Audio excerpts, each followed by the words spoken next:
Hiya there, welcome back. Today we went to High Rocks, an ancient national park in Tunbridge Wells, Kent. It cost £5 per entry per person and the parking is free. Opposite the entrance of High Rocks there is a pub restaurant which you can see in the picture right now. Here is some history of High Rocks. Before man inhabited the earth, the High Rocks were many millions of years old. The history goes back to the time when Belgium, the Straits of Dover and the southeast of England all formed one huge area of fresh water, which is known to the historians as the Wilden Lake. For millions of years, this huge stretch of water was fed by countless rivers and streams, which brought with them deposits of sand and silt. As time progressed, these deposits increased in depth and eventually grew to a thickness of some 2,000 feet. Layers of loose sand and silt became tightly packed down and gradually hardened into sandstone. It is of this that the High Rocks themselves are formed.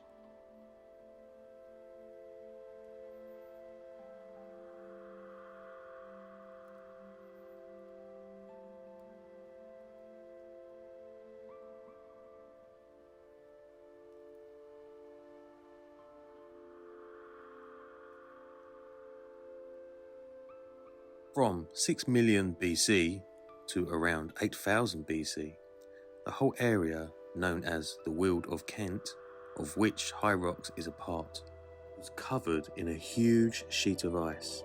Conditions and climate were most certainly Arctic in the extreme. The severity of these Arctic conditions was, however, superseded by warmer weather, and this caused the snow and ice to melt. Flows down through the valley such as the one below High Rocks. The water around the rocks gradually receded and left them as they stand today.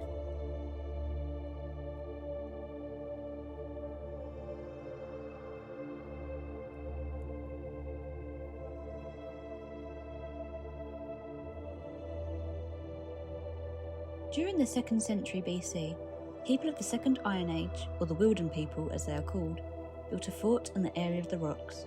This fortress could not have been a very strong one. However, it served its purpose in protecting its inhabitants from the enemies and other marauders of the day.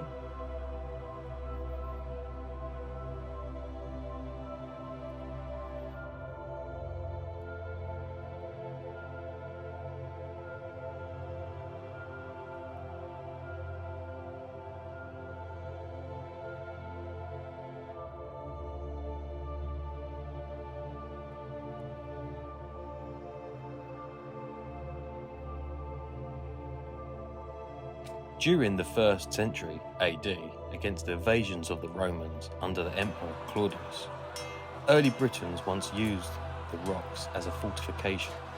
They were obviously much stronger than they had been. A rampart was added with a riveted masonry. However, although the fort was again used during the Romo-British period, it was never a great obstacle to the invader, and finally all the habitation and agriculture in the area came to an end as the forest returned.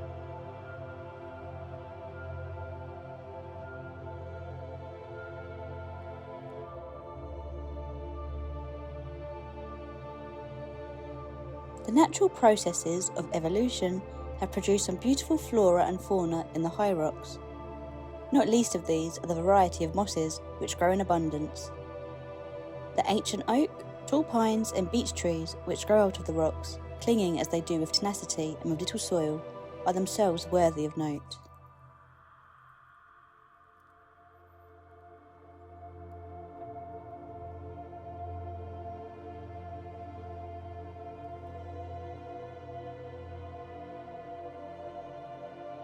There are a few legends that surround High Rocks.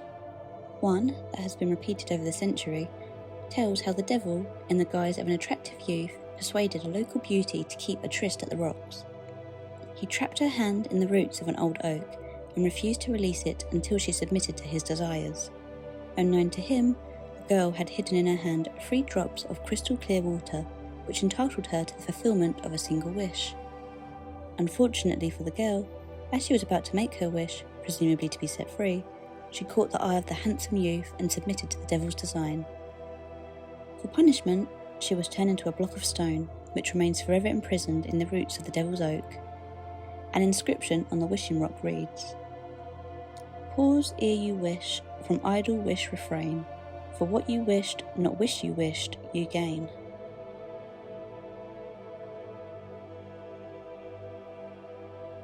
In the reign of James II, the iron and other mineral deposits found in the water of the area, which gives it a reddish tinge, were recognised as beneficial to health. Local legend furnishes an entirely different explanation for the odd colour of this water, and this is perhaps the best loved of the many legends told of the high rocks. The story goes that on one occasion, St Dunstan, who lived at Mayfield, was communing with God in solitude and cooking his evening meal when the devil decided that the time had come to test the patience of this local saint, and so accordingly he took on the guise of a beautiful young lady and appeared before him. For a time, all went well, and the devil was congratulating himself on the success of his scheme. St Dunstan, meanwhile, although given the impression that he had fallen for the devil's artful wiles, was not deceived, and suddenly, seizing a pair of red-hot tongs, clamped them on the devil's nose. Immediately the devil's disguise fell away, and he fled howling to the nearby lake and plunged his nose into the cooling water, thus giving the water the extraordinary colour which it has today.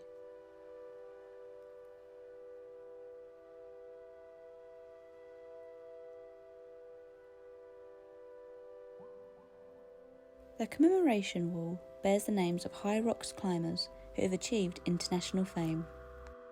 Nowadays, visitors to the high rocks can enjoy a scenic walk around this Stone Age natural monument. Turn to the right at the top of the turnstile steps and ascend the steps to see the remains of the Alpine hut between two great boulders. In this area stood the popular tea house of the 18th century. There were romantic gazebos or summer houses among the trees, and French horn players would blow their loudest notes to wake the remarkable echo. A feast was held here in 1815 to mark Wellington's defeat of Napoleon at Waterloo.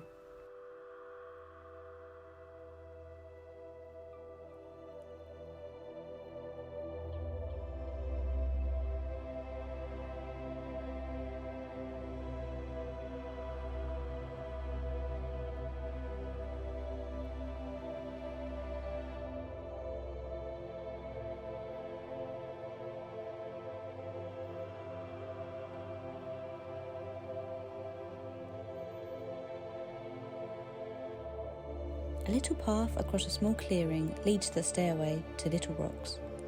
Look for water percolating from the wishing rock and test the legend that anyone who collects 3 drops in their bare hand can have one true wish granted. But remember too the maiden who first had this power but fell for the temptation of the devil. To the right below the path is the Devil's Oak, where the maiden was turned to stone. This tree stood against the full force of the hurricane in October 1987, holding firm to its rock when giants all around were falling. According to legend, a couple who join hands within the roots of the Devil's Oak and are able to withdraw them, still clasped, will stay in love forever.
High rocks, and particularly the gloomy part known as the grottos, are surrounded with legends of diabolical forces. They have been embellished and added to from time to time. A local printer, Mr. J. Phippen, went to some trouble to engrave this verse below the hanging rock.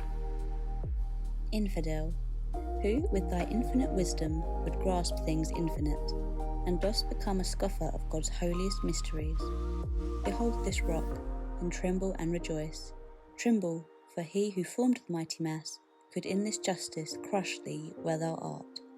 Rejoice that still his mercy spares thee.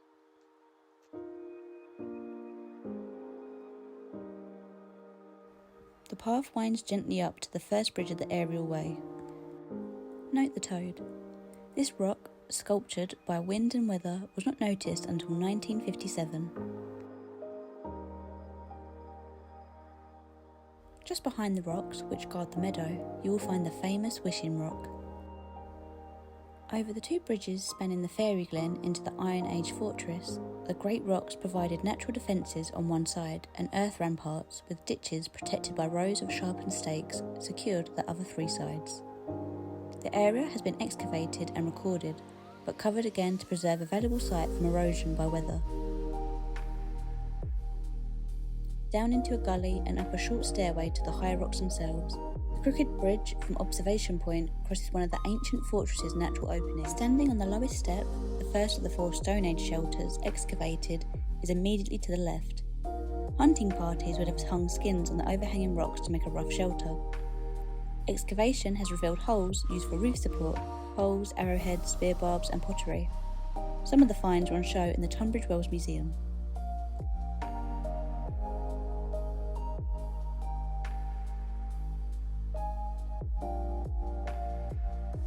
A short flight of steps leads to the Bell Rock.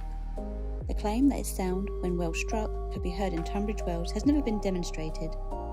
It is possible, though unlikely, that the build-up of subsoil and layers of vegetation has muffled the note. The Bell Rock is best known for an inscription dated 1702, placed there by a lady whose little dog fell to death from its summit.